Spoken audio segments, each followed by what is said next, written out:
हिंदी पंचांग के अनुसार माघ मास के शुक्ल पक्ष की एकादशी तिथि को जया एकादशी का व्रत रखा जाता है। स्वयं भगवान कृष्ण जया एकादशी का महत्व बताते हुए कहते हैं कि माघ मास के शुक्ल पक्ष में पड़ने वाली जया एकादशी बहुत ही पुण्य देने वाली है। इस दिन व्रत रखने से भूत प्रेत पिशाच की योनि से मुक्ति मिल जाती है। जो व्यक्ति श्रद्धा पूर्वक जया एकादशी का व्रत रखता है वह ब्रह्म हत्या जैसे महापाप से भी मुक्त हो जाता है और भगवान श्री हरि की कृपा से उसे जीवन के समस्त सुखों की प्राप्ति होती है। अब सुनिए जया एकादशी व्रत की संपूर्ण कथा।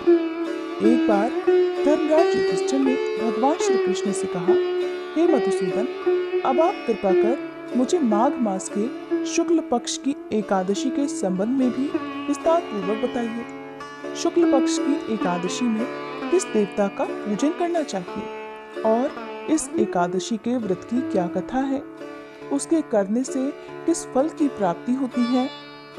तब भगवान श्री कृष्ण ने कहा, हे धर्मराज युधिष्ठिर, माघ माह के शुक्ल पक्ष की एकादशी को जया एकादशी कहते हैं। इस एकादशी के उपवास से मनुष्य भूत प्रेत पिशाच आदि की योनि से छूट जाता है। अतः इस एकादशी के उपवास को विधि अनुसार करना चाहिए।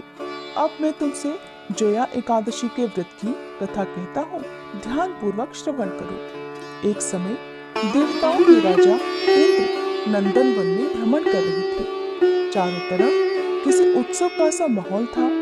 गंधर्व गान कर रहे थे और गंधर्व कन्याएं नृत्य कर रही थी। वहीं पुष्पवती नामक गंधर्व कन्या ने माल्यवान नामक गंधर्व को देखा और उस पर आसक्त होकर अपने हाव भाव से उसे रिझाने का प्रयास करने लगी। माल्यवान भी उस गंधर्व कन्या पर मोहित होकर अपने गायन का सुर ताल भूल गया। इससे संगीत की लय टूट गई और संगीत का सारा आनंद बिगड़ गया। सभा में उपस्थित देवगणों को ये बहुत बुरा लगा। ये देखकर देवेंद्र भी रुष्ट हो गए। संगीत एक पवित्र साधना है और इस साधना को भ्रष्ट करना महापाप है। इसलिए क्रोधवश इंद्र ने पुष्पवती और माल्यवान को शाप दे डाला कि संगीत की साधना को अपवित्र करने वाले माल्यवान और पुष्पवती, तुमने देवी सरस्वती का घोर अपमान किया है, इसलिए तुम्हें अब मृत्यु लोक में जाना होगा।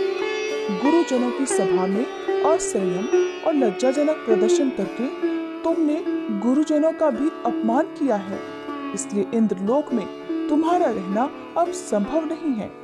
अब तुम अधम पिशाच असंयमी का सा जीवन बिताओगे। देवेंद्र का शाप सुनकर वे बड़े दुखी हुए और फिर हिमालय पर्वत पर पिशाच योनि में दुख पूर्वक अपना जीवन बिताने लगे। उन्हें गंध, रस, स्पर्श आदि का बिल्कुल भी बोध नहीं होता था। वहीं उन्हें असहनीय दुख भी सहने पड़ते थे।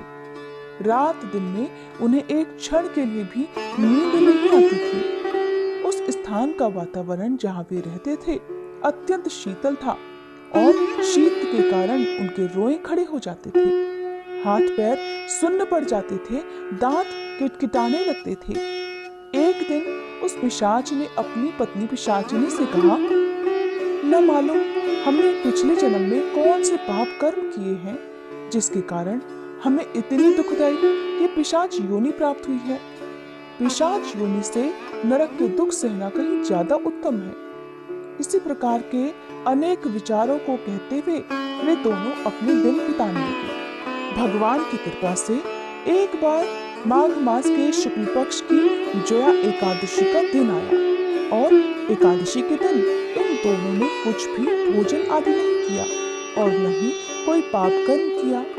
उस दिन मात्र फल फूल खाकर ही दिन बिताया और महान दुख के साथ पीपल के वृक्ष के नीचे विश्राम करने लगे। उस दिन सूर्य भगवान अस्ताचल को जा रहे थे और वह रात इन दोनों ने एक दूसरे से सटकर बड़ी कठिनता से काटी। दूसरे दिन प्रातःकाल होते ही प्रभु की कृपा से इनकी पिशाच योनि से मुक्ति हो गई और पुनः अपनी अत्यंत सुंदर अप्सरा और गंधर्व की देह धारण करके तथा सुंदर वस्त्रों और आभूषणों से सुसज्जित होकर वे दोनों स्वर्ग लोक को चले गए।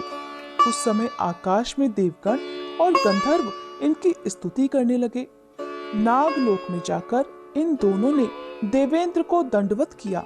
देवेंद्र को भी उन्हें उनके रूप में देखकर महान आश्चर्य हुआ। फिर उन्होंने पूछा कि तुम्हें पिशाच योनि से किस प्रकार मुक्ति मिली, उसका पूरा पूरा वृतांत मुझे बताओ।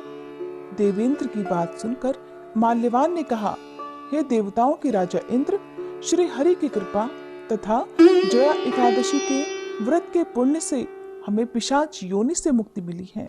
तब देवेंद्र ने कहा, हे माल्यवान, एकादशी व्रत करने से तथा भगवान श्री हरि की कृपा से तुम लोग पिशाच योनि को छोड़कर पवित्र हो गए हो, इसलिए हम लोगों के लिए भी वंदनीय हो गई हो। क्योंकि श्री शिव तथा विष्णु भक्त हम देवताओं के वंदना करने योग्य हैं, इसलिए आप दोनों धन्य हैं। अब आप प्रसन्नता पूर्वक देवलोक में निवास कर सकते हैं। इस प्रकार कथा सुनाकर भगवान श्री कृष्ण कहने लगे, हे धर्मराज, इस जया एकादशी के उपवास से कुयोनि से बड़ी आसानी से मुक्ति मिल जाती है। जो मनुष्य इस एकादशी का व्रत कर लेता है उसने मानो सभी तप, यज्ञ और दान कर लिए हैं। जो मनुष्य श्रद्धा पूर्वक जया एकादशी का व्रत रखते हैं वे अवश्य ही सहस्त्र वर्ष तक स्वर्ग में वास करते हैं। कथा का सार ये है कि संगीत देवी सरस्वती का एक अलौकिक वरदान है। ये एक साधना है, एक विद्या है और इसमें पवित्रता बनाए रखना अत्यंत आवश्यक है।